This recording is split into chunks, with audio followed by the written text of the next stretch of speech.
देखो chapter number 3 में, देखो चैप्टर नंबर 3 में पहला आप कर लो धातु और अधातु के भौतिक गुणधर्म। धातु और अधातु के भौतिक गुणधर्म। तो देखो धातु और अधातु के भौतिक गुणधर्म में मैं 2-4 बता देता हूं आपको। जैसे धातु की बात करें, धातु चमकीली होती है, धातु चमकीली नहीं होती। धातु को खींचकर तार बना सकते हैं, धातु को खींचकर तार नहीं बना सकते। धातु जो होती है उसको पीटकर चादर बना सकते हैं, अधातु को पीटकर चादर नहीं बना सकते। अच्छा, धातु जो होती है उष्मा विद्युत की सुचालक होती है, अधातु उष्मा विद्युत की कुचालक होती है। दूसरा प्रश्न आपको याद रखना है, बड़ा थर्मिक प्रक्रिया वाला। थर्मिक प्रक्रिया, तो थर्मिक प्रक्रिया में क्या होता है कि थर्मिक प्रक्रिया में यहाँ पर आपको याद रखना है एफी, यहाँ पर देखो क्या याद रखने का है कि Fe2O3 प्लस Al,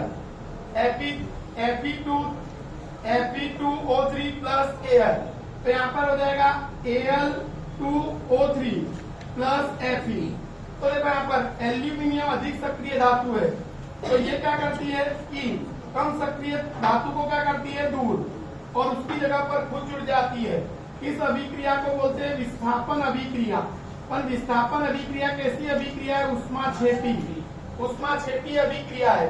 इसलिए जो धातु हमको मिलती है वो पिघलित अवस्था में मिलती है, वो धातु हमको पिघलित अवस्था में मिलती है। इसलिए इसको बोलते हैं क्या? थर्मिक प्रक्रिया। थर्मिक प्रक्रिया कहते हैं। अब थर्मिक प्रक्रिया का उपयोग कहाँ पर होता है? रेलवे की पटरी की दरारों को जोड़ने के लिए और यंत्रों के पुर्जों की दरारों को जोड़ने के लिए किया जाता है। दूसरा एक प्रश्न है इसमें, कॉपर का परिष्करण। कॉपर का परिष्करण, तो कॉपर का परिष्करण पूछे तो याद रखने का कि कॉपर का परिष्करण हम विद्युत अपघटनी पद्धति से करते हैं। विद्युत अपघटनी पद्धति द्वारा किया जाता है। इस पद्धति में एक पात्र के अंदर हम कॉपर सल्फेट का क्या लेते हैं? विलयन। एक पात्र के अंदर कॉपर सल्फेट का क्या लेते हैं? विलयन। और उसमें कॉपर की क्या लेते हैं? अशुद्ध छड़, और एक कॉपर की शुद्ध छड़ को लिया जाता है। कॉपर की अशुद्ध छड़ को हम एनोड के रूप में लेते हैं और शुद्ध छड़ को कैथोड के रूप में लेते हैं। इसको अशुद्ध छड़ को एनोड के रूप में और शुद्ध छड़ को कैथोड के रूप में लिया जाता है। फिर ये कॉपर सल्फेट के विलयन में विद्युत धारा क्या करते हैं? प्रवाहित। तो शुद्ध कॉपर धातु कैथोड पर जमा होती है, अशुद्धि एनोड के ठीक नीचे जमा होती है, जिसे एनोड पंख कहते हैं। इस प्रकार धातु में से अशुद्धि दूर होती है और इसको बोलते हैं धातु का परिष्करण। अगला आता है मिश्र धातु। देखो मिश्र धातु में आपको याद रखने का कि दो या दो से अधिक धातु अथवा धातु और अधातु के, धातु या धातु के समांगी मिश्रण को मिश्र धातु कहते हैं। अच्छा, हम क्या करते हैं? धातु के गुणधर्म को बेहतर बनाने के लिए मिश्र धातु बनाते हैं। जैसे लोहा, शुद्ध लोहा का हम ज्यादा उपयोग करते हैं, बराबर। तो शुद्ध लोहा जो होता है वो नरम होता है, अगर हम उसको गर्म करें तो खींचा जा सकता है। इसलिए हम लोहे के अंदर क्या मिलाते हैं? कार्बन, और कार्बन मिलाकर बनाते हैं स्टील, और स्टील मजबूत होती है और मजबूत और कठोर होती है। मजबूत और क्या होती है? कठोर।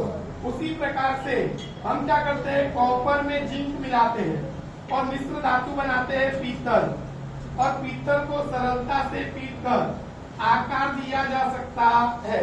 फिर हम क्या मिलाते हैं? कॉपर में टीन, कॉपर में टीन मिलाकर क्या मिलाते हैं? कांसा। मिश्र धातु बनाते हैं जिस पर जंग लगती नहीं है। तो आपको ऐसा प्रश्न पूछे, मिश्र धातु किसे कहते हैं? कोई 3 मिश्र धातु के नाम और उसके घटक और उसके गुण क्या लिखो? गुणधर्म।